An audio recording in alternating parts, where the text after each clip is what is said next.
And a very good morning in Yanra to all the children of the schools here. Good morning to you all. After having come here, I'm cursing myself, why didn't I come here before? I should have come here probably in January, February. But there may be a reason for it. Our destiny is determined, predetermined. Where we go, what we do. But it's a pleasure to be here today and to see you at your home. At your home, this is your hometown. And I want to come here again, maybe in 6 months' time, to see developments. Having seen you today, I recall a story.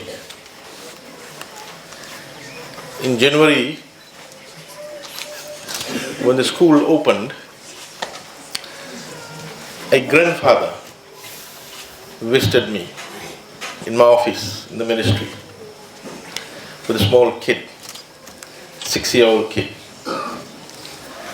The secretary told me that there's a person called Sakwisabonu. He wants to see you. So he came out of my office and there was this lounge area. He was sitting there, I greeted him. And I told the secretary to make a coffee for him. And make myself too. So we sat down. So we greeted each other. And I asked him his name. And I asked him where he's from. He said he used to stay in Nandarivatu. He has about 7 children. None of them went to school. All of them were very bright. So I asked him, why didn't they go to school? He said he couldn't afford to send them to school. Some 30 years ago. He couldn't afford to pay their tuition fee. He couldn't afford to buy uniform for them. He couldn't afford to buy textbooks for them. And he said, this is my grandchild. And there's another one. He said he moved down from Nandarivatu and stayed in a squatter settlement in Dombati. And I said, why did you move from the squatter settlement? He said, because I want my children to go to school. I came here so that I can find some job, some money to pay for my child's tuition fee, bus fare and textbooks, because I can't find a job in Nandarivatu. My children can't find a job in Nandarivatu, so they can't pay the tuition fee. I told him there's a good news for him. His grandchildren no longer need to pay any tuition fee because the Wainimala government has made the tuition free. He was very thankful. He said, I can't pay for the textbooks for my grandchildren. I said, the Wainimala government has made textbooks free. You don't have to pay for anything, the textbooks will be provided. He was very thankful. He said, I can't find a place for this child here, 6 years old. I said, you take it to tomorrow to Risukul Primary. I'll ensure that your grandchild gets a place there. He said, I can't buy bus fare for the child. I said, you will get a voucher because the Wainimala government has ensured that no child who comes from a poor household needs money to pay for bus fare. You'll be given a bus fare coupon. Ladies and gentlemen, I'm here today bringing you greetings from our Prime Minister, Honorable Josiah Orange Wainimala. It's his vision to ensure that every child immaterial of whether they are from Wainimala, Wainimakutu, or Nandaribatu, will get free education and quality education without any obstacles. Without any obstacles.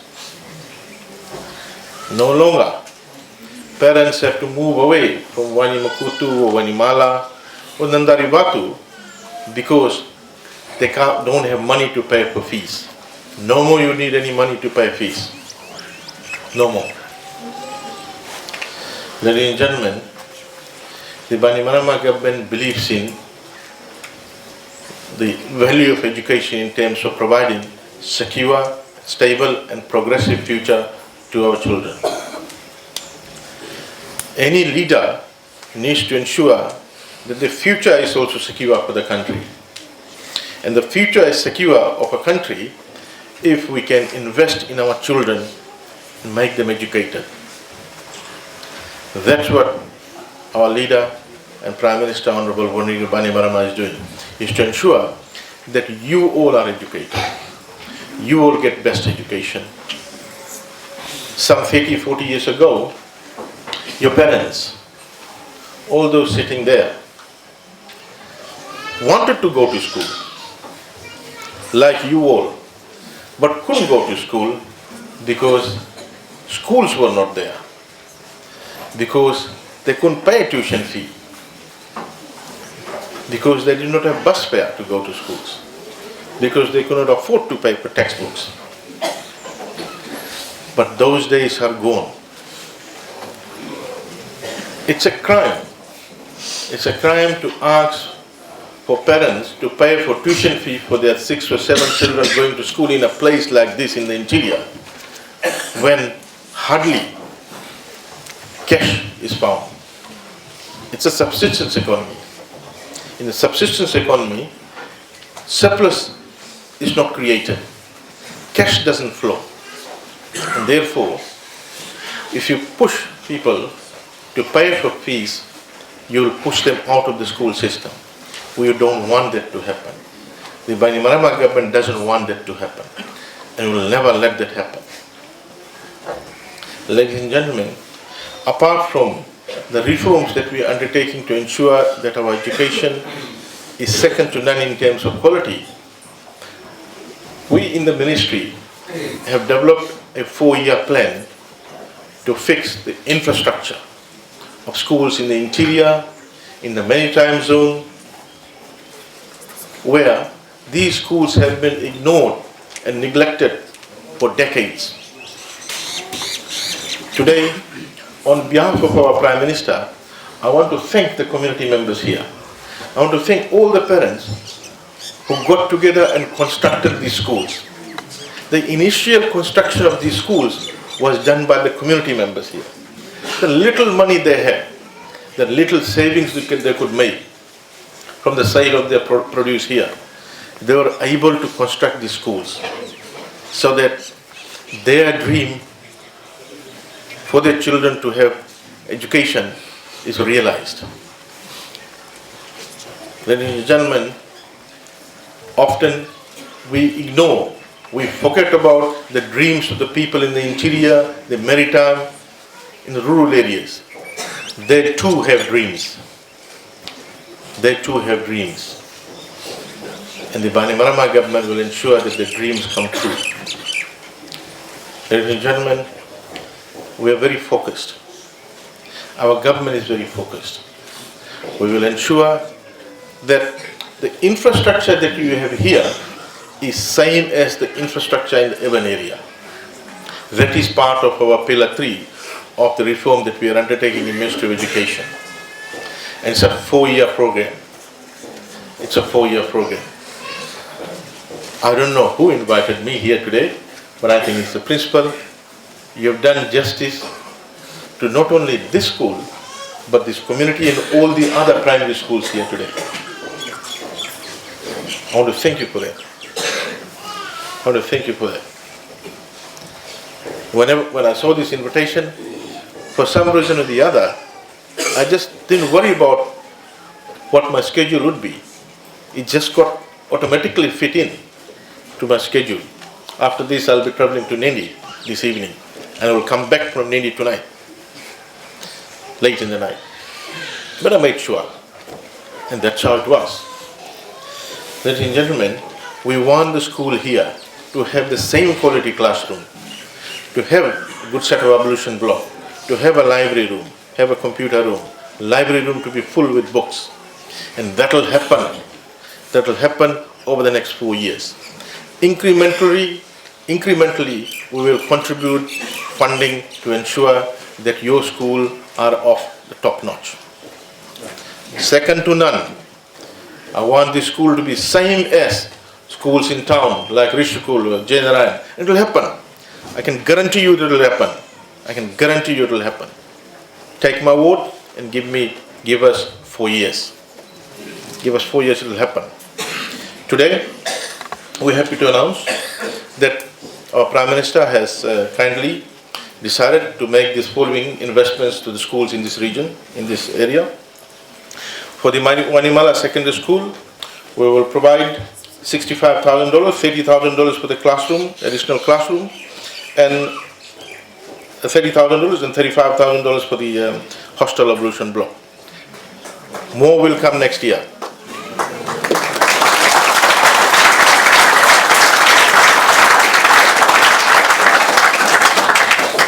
Thank you, teacher, for inviting us in the ministry and the director, IMU. Because of you, the other primary schools will also be getting what they are wanting. The Ratu Alipape Primary School, 10,000 for quarters and a hostel. The Moira District School, $10,000 for dining hall completion and $60,000 for dormitory.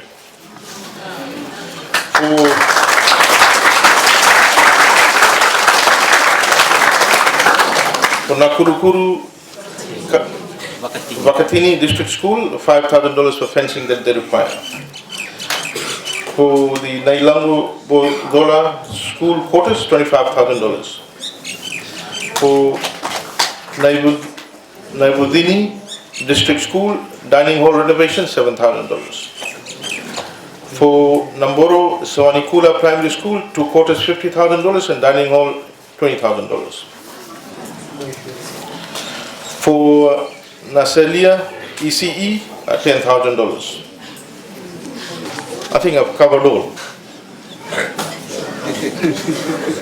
But what I want to assure you today, after this we'll have an extensive group session, But what I want to assure you this, I want to assure the parents here that our Prime Minister has a vision of taking your children from ECE right to the university without you having to pay any money, whether it's boarding fee or whether it's tuition fee. The job now is with the children.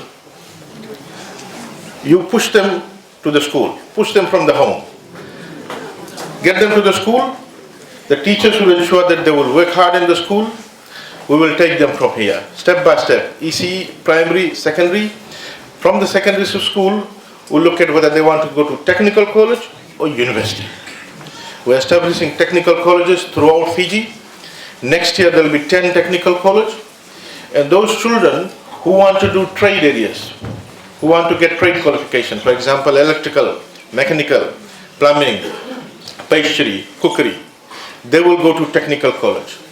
It will be again paid through the TELS scheme, and when they graduate, when they get employment, then they can pay back little by little. Or they can continue and go to the university. So we want to assure you that every child will be given an opportunity to go to university as long as they are willing to work hard and study hard. So the ball is in their court. We want them to go to high school and university, and that is why the financial obstacle is removed. You don't have to worry about where your child will stay.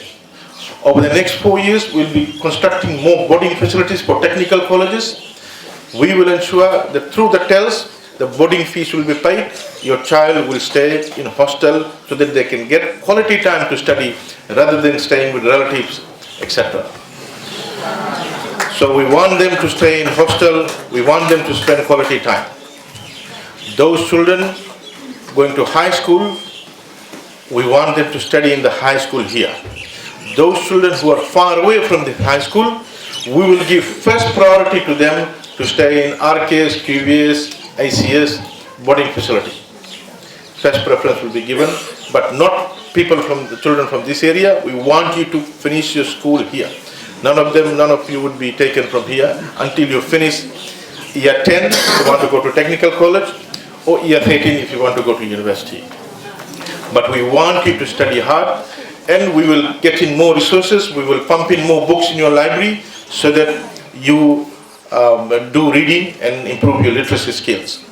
We are rolling out some major strategies next year, and we will be announcing those strategies jointly with the newly appointed Minister for Labour, and also probably Prime Minister will be involved in the announcement. We'll be launching some major strategies next year to ensure that every student who comes out of our primary and secondary school are of that level and have those attributes that we want them to have. So it's a pleasure to be here, and I want to wish you all a very successful years ahead, and I look forward to giving out the awards. Now, to those recipients of the award, I want to thank you very much for you working hard and getting the award. But I also want you to reflect back and acknowledge the support of your moms in particular, of course the fathers, but mothers in particular, for their hard work, and for looking for the food all over and making the parcel and bringing it to you, and they worked very hard. And I want you to always understand the sacrifices that they have been making to ensure that you come to school, your clothes are all ready, washed up and dried. Always remember the hard work behind the scene, and never forget them. And I want to encourage all those who are not able to get award, don't worry about it. Keep working hard. Ensure that you pass. That's all. Awards matter, but that doesn't mean that if you haven't got award, that you can't make it. I hardly got any awards except when I used to get to high school, primary school. I never got any award, and high school, some of the years I used to get some prizes for coming third, etc. But it didn't matter. What you need to do is to work hard. You can't have too many people coming first or second or third. So I wish you all the best, and I look forward to giving award. And I wish looking forward to having a good talanoa with manager yourself and the chiefs from the Four Thikinas and the village community here after this. So, Gnaka. Mr. Ronald Wislam to the University of Sarawak.